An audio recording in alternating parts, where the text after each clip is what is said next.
Hi, I am Dr. Kimberly Metz. Welcome to my intermediate core workout. We are going to start in an elbow plank. Option to have your knees down if needed. Otherwise, try to challenge yourself here. We're holding this static plank hold, long line, for 30 seconds. So stay with me here. Don't worry about watching the clock. You will see me adjust my posture as I look at myself on video. I see that I have a bit of an arched upper back here. Not ideal. I would like to try to bring that back flatter and draw those shoulder blades together. Pulling the belly in, strengthening through the core. There you see that small correction I made. 30 seconds is up. Okay, we are going into a side plank now. So again, an option is to have your knees down for this side plank. You do want the elbow directly under your armpit. I am going to work on a long extended plank hold here, side plank, 30 seconds again. You will likely find one side is stronger, more stable than the other. Your foot position can vary here. Again, I'm barefoot on a hard floor, so I do have my top foot down to just kind of take the weight off the side of my foot there. If you're wearing shoes, it might be a little bit more comfortable. You can also stagger your feet, so one is in front of the other. That is fine. You just really want to make sure you're focusing on keeping those hips lifted.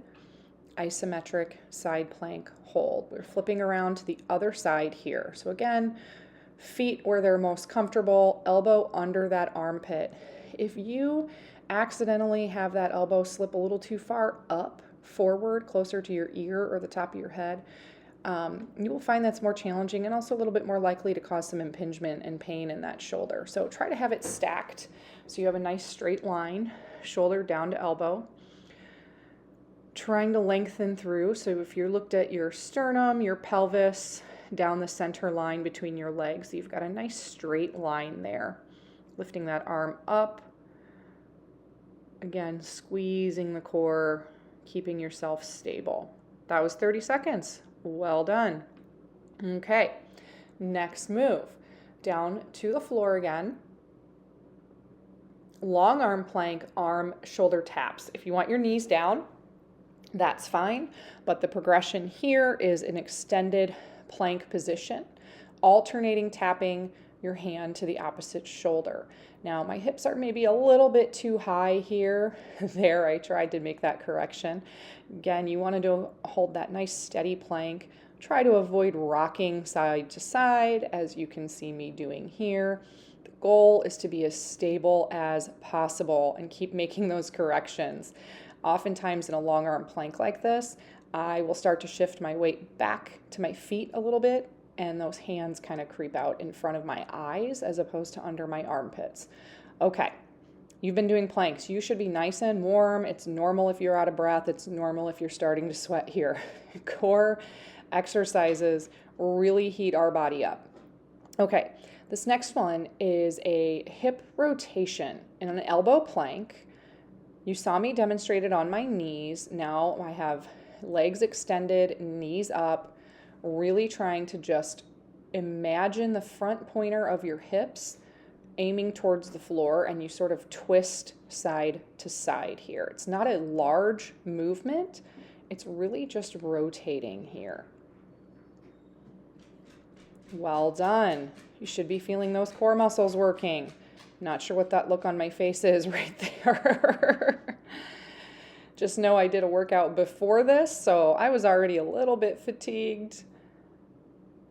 No judgment if you're making faces with me. Okay, this next one is a knee pull. So long arm plank, hands under the armpits, alternating, pulling that knee towards the outside of your elbow. A modification or an intensifier or just alteration of this is to cross your knee across the midline as if you're reaching your knee towards the opposite elbow. So that is an option. It just kind of changes it and mixes it up a little bit. If you're doing more than one round of this core workout, maybe next round you cross knee to opposite elbow instead of doing same side.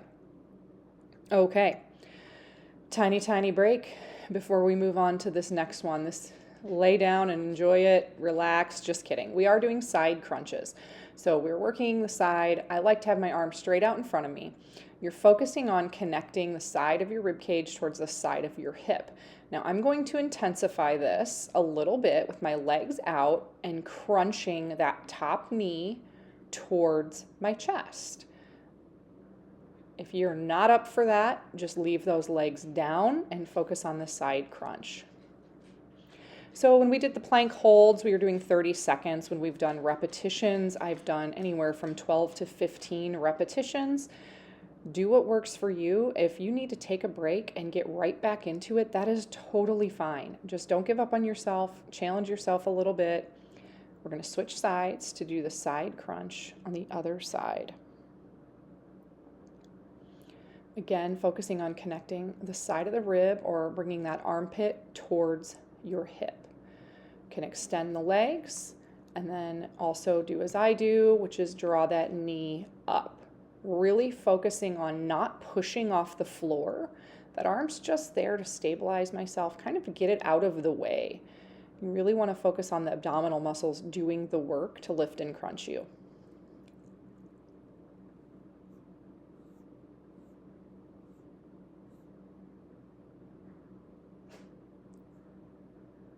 Okay, we have one more move. You're going to go down on your back. This move that I'm going to do is a Frogger crunch, but option to modify is just stay standard crunch right through the center. Small crunch, lifting the shoulder blades up, pressing the low back down. Now here's the Frogger crunch, hands to the middle, legs are wide, that's the Frogger part of it, and I am just trying to kind of seesaw here, reaching my fingertips toward my toes. So lifting the chest up, trying to get those shoulder blades off the floor. It's not a huge range of motion. You can intensify this by sitting all the way up, nice and tall, doing a full sit-up, but here it's just a crunch. My eyes and nose are sort of pointed toward my pelvis to just kind of soften the front of my neck, keep from straining. Rock that out, release your back, stretch, long stretch. We are all done with this core workout unless you'd like to repeat it. Feel free to repeat for another circuit if you feel like you're up for the challenge.